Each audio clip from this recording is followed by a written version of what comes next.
Bismillahirrahmanirrahim. Apa kabarnya guru se-Indonesia Raya?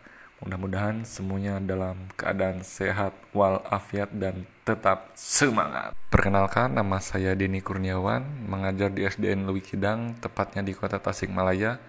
Video ini dibuat sebagai bentuk pengimbasan setelah mengikuti BIMTEK Guru Belajar seri AKM. Oleh karena itu, kita simak sama-sama. Dengan diterbitkannya Surat Edaran Kementerian Pendidikan dan Kebudayaan Republik Indonesia Nomor 1 Tahun 2021 tentang peniadaan ujian nasional dan ujian kesetaraan serta pelaksanaan ujian sekolah dalam masa darurat penyebaran coronavirus disease atau COVID-19. Itu artinya asesmen nasional sudah di depan mata kita. Sudah seharusnya kita mempersiapkan diri untuk berperan aktif membawa perubahan mutu pendidikan di Indonesia. Asesmen nasional diberlakukan sebagai alat ukur untuk mengetahui ketercapaian kompetensi yang harus dikuasai siswa. Asesmen nasional tidak hanya memotret hasil belajar kognitif siswa, sebagaimana yang terjadi dalam ujian nasional, namun juga memotret hasil belajar sosial emosional, termasuk di dalamnya sikap, nilai, keyakinan, serta perilaku yang dapat memprediksi tindakan dan kinerja siswa di berbagai konteks yang relevan. Mutu satuan pendidikan dinilai berdasarkan hasil belajar siswa yang mendasar, yakni literasi, numerasi, dan karakter, serta kualitas proses belajar mengajar dan iklim satuan pendidikan yang mendukung pembelajaran. Informasi-informasi tersebut diperoleh dari 3 instrumen utama, yaitu asesmen kompetensi minimum atau AKM, survei karakter, dan survei lingkungan belajar. Apa itu asesmen kompetensi minimum atau AKM? Yaitu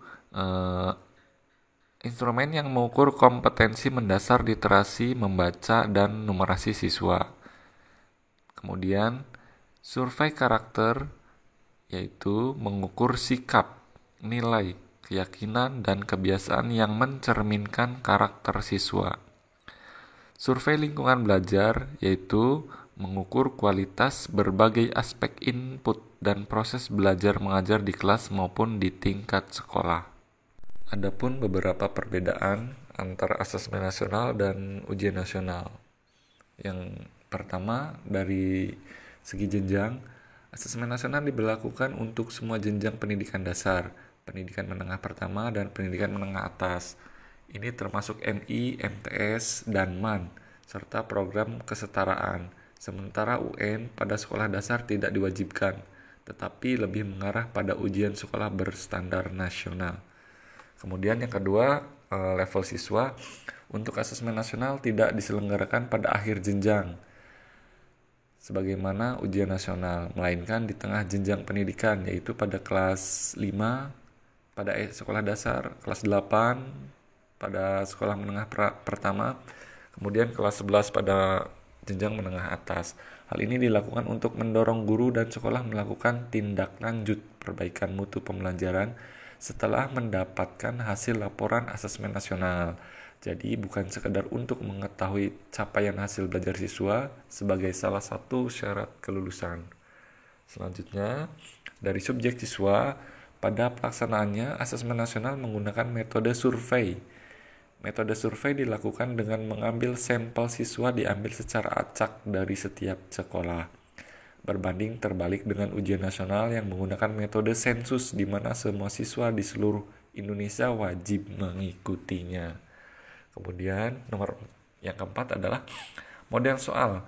Model soal asesmen yang diberikan dalam asesmen nasional lebih bervariasi, bukan sekedar pilihan ganda dan uraian singkat sebagaimana yang diberikan dalam ujian nasional.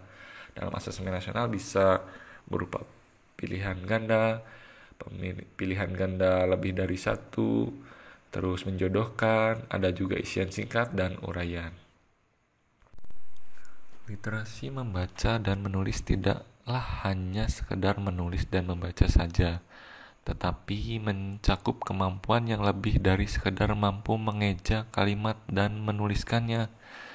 Literasi membaca dan menulis perlu dikembangkan untuk mendapatkan pemahaman yang lebih bermakna terkait berbagai cakupan dan konteks kehidupan.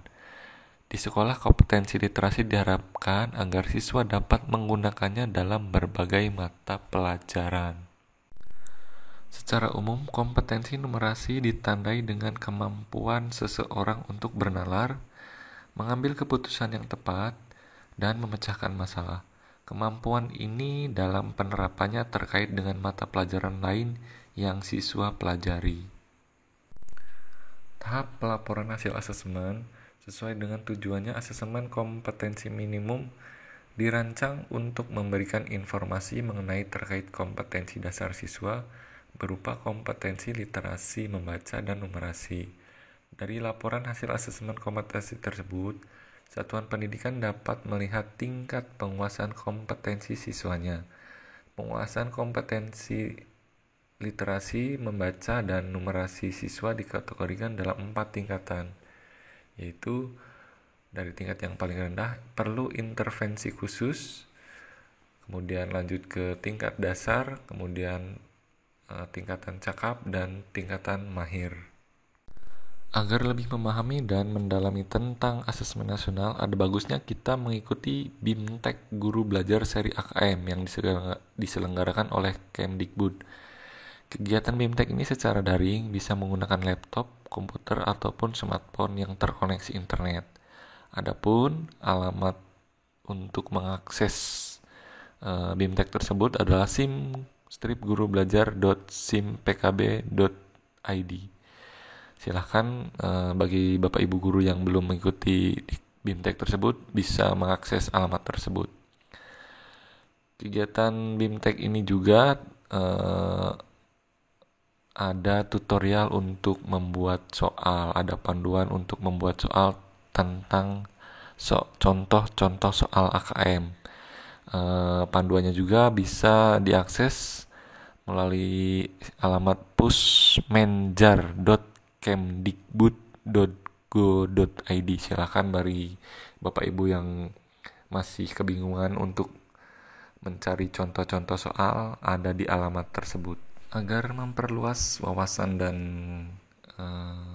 kemampuan kita, ada baiknya kita mengadakan pengimbasan, baik itu di tingkat gugus, kecamatan, atau tingkat yang lebih luas lainnya, agar permasalahan-permasalahan yang kita dapatkan atau orang lain dapatkan bisa terpecahkan dengan adanya diskusi atau pengimbasan, saling bertukar pikiran, saling bertukar pengalaman, sehingga memperkaya pengetahuan kita tentang asesmen nasional.